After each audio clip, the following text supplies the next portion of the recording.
हर समय सावधान, पर सोते समय ऐसे सावधान होना चाहिए जैसे मृत्यु के समय योगी जन अपने सारे इंद्रियों को समेट लेते हैं और अपने स्वरूप में, अपने प्रीतम के स्वरूप में लगा देते हैं। तुम रोज शयन के समय ऐसा अनुभव करो, मैं नींद में जा रहा हूं या मृत्यु में जा रहा हूं, इसमें कोई फर्क नहीं पड़ता।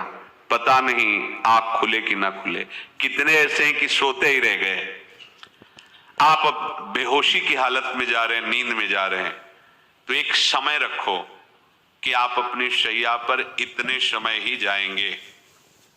एक नियत समय रखो। हमने देखा है साधकों का एक समय होता है कि 10 बजे हमें लेट जाना है, सोना नहीं, लेट जाना है और लेटे हुए भगवत चिंतन करना। आप जब सो गए तो सो गए, नहीं सो गए तो उसमें हमें टेंशन नहीं लेना कि अभी नींद नहीं आई, 10:30 बज गए, 11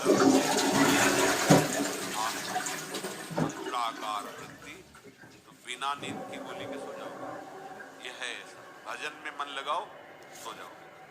जिनको नींद ना आती हो उनके लिए सही दवा है, आप नींद का चिंतन न करके प्रभु का चिंतन करने लगो। देख लेना आप कब सो गए पता नहीं चले। और अगर सौभाग्य से नींद ना आई तो नींद में जो इंद्रियों को पुष्टता मिलती है वो होता है संसार का विस्मरण।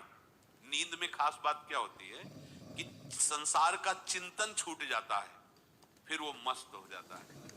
उसमें जो ऊर्जा शक्ति वो जागृत होती, संसार के चिंतन से ऊर्जा शक्ति नष्ट होती। तो 4 घंटे 5 घंटे संसार के चिंतन से रहित पड़ा रहा सुषुप्ति में, तो उसे ऊर्जा शक्ति फिर आ गई। और अगर 4-5 घंटे आप प्रभु के चिंतन में रहे तो संसार का चिंतन छूटा, आनंद सिंधु का चिंतन हुआ। तो ये नहीं होगा कि आज रात्रि सोया नहीं तो बहुत टेंशन है, परेशानी, ऐसा नहीं। भीष्म जी आज्ञा करते हैं रात्रौ च कृष्णम। ये बहुत सावधानी की बात, प्रायः इस सावधानी में नहीं रहा जाता। बचपन से सदगुरुदेव भगवान ने यही शिक्षा दी थी, गुरु कृपा से ऐसे उपदेश मिले थे। सोते समय कोई वार्ता नहीं, कोई अन्य चिंतन नहीं, चुपचाप अपने मन को हटाकर केवल इष्टमय करो। कब नींद आ जाती इसकी चिंता मत करो, इष्टाकार वृत्ति करके ही सोना चाहिए। तो आगे जो लिखा है पुनरुत्थिताय, जब उठो तब वैसी वृत्ति, तो कुछ दिन बाद स्वाभाविक हो जाएगी, स्वाभाविक हो।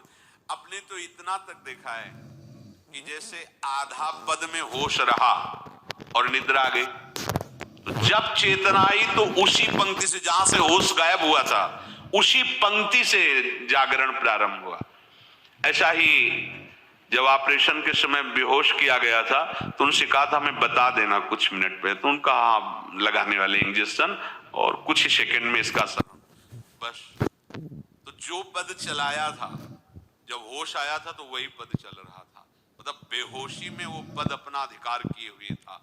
ऐसे नींद भी तुम्हारी भजन हो जाएगी, समाधि हो जाएगी यदि आप सोते समय प्रभु का चिंतन करेंगे। बहुत ही सावधानी की बात है, यदि इस जन्म में परम लाभ लेना चाहते हो तो इस श्लोक को अपना जीवन बनाओ। कृष्ण व्रताः, हमारा जीवन का एक ही व्रत है कि हम अपने प्रीतम का भजन नहीं छोड़ेंगे, अखंड भजन।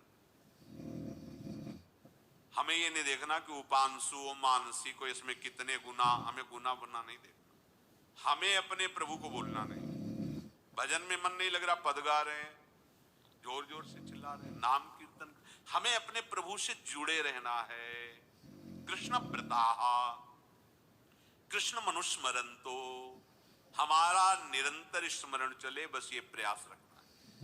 जब निरंतर स्मरण की बात कह दी तो फिर आगे कुछ कहना नहीं चाहिए, पर खास बात इसीलिए कहा जाता है कि आप समझ जाओ। रात्रौ च, जब कोई भी ब्रह्मचारी, कोई भी उपासक, कोई भी बैरागी, त्यागी, महात्मा सोते समय असावधान हो गया तो उसकी रात्रि बहुत गलत जाएगी।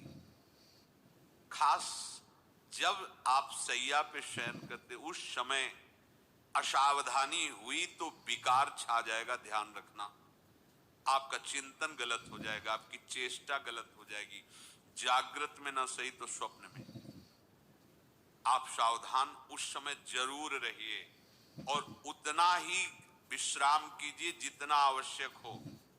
व्यर्थ में करवटें मत बदलिए, ये उपासक का स्वरूप नहीं होता। रोगी है तो बात अलग है, बड़े असाध्य रोगों से, नहीं तो ऐसी दिनचर्या नहीं होनी चाहिए। कै बजे? 3:30, अभी आधा घंटा तो है, फिर कमर ओढ़ लिए, ये साधक का नहीं होता। उचित समय, जो मान लो 4 घंटा विश्राम का, तो अब ये नींद का विषय आओ या ना हो, हम तुम्हारे लिए पुष्प बिछा के नहीं बैठेंगे कि आ जाओ आ जाओ, नहीं आई तो अब ये नहीं गया, अब इतने समय नहीं आई थी, अब 4 बजे उठने के समय कैसे नहीं, उसमें विचार नहीं किए, पहले फेंको और सैया से नीचे उतरो, भूमि को प्रणाम करो, आगे बात नहीं, वो फिर आपको ऐसा होता है। 10 मिनट में तो कोई बात नहीं, 10 वो पार कर देगा, घंटा दो। रात्रौ च कृष्णम पुनरुत्थिताय, ये नियम लीजिए, सोते समय आप बिल्कुल मृत्यु दशा की स्थिति लाइए, जैसे मरने वाला नहीं होता, सब जगह से मन हटाकर, और सच्ची है, पता नहीं आंख खुलेगी ना खुलेगी, ये बड़ा धोखे का जीवन है। ये ऐसे हजारों लोग सोए और सोते ही रह गए, हमको धोखे में नहीं रहना। सुबह जग जाएंगे तो फिर भजन करेंगे, लेकिन हम बिल्कुल तैयारी में। तो जब ये था कि किडनी कभी भी फेल हो सकती, तो हमें ज्ञान तो था नहीं ऐसा उस समय, तो हम रात्रि में जब शयन का समय, तो कपड़े कौन थे, कोई पैंट शर्ट थोड़ी था सब हटा, चला ऐसे रज लगाई, राधा वल्लभ जी को ऐसे बांधा, चरणामृत लिया, पूरी तैयारी में, क्योंकि पास कोई था नहीं, तो ये होता था कब मर जाए, कैसे बताएं कितना सुख, एकदम युगल चरणारविंद में तदाकार होते, वो इसीलिए कहते हैं कि प्रतिकूलता और अव्यवस्था और दुख, ये भगवत प्राप्ति का प्रधान साधन है। अव्यवस्था, प्रतिकूलता और दुख, ये अभ्यास उसी से। जब शाम के शयन करते तो पहले वृंदावन को प्रणाम करके, और ऐसे भावना में प्रिया प्रिया कहते कि जैसे भी आपके, अगर शरीर छूट जाता है रात्रि में तो आप धोखा ना करना, आप बुला लेना, और कैसे बताओ उस समय कैसे भाव होते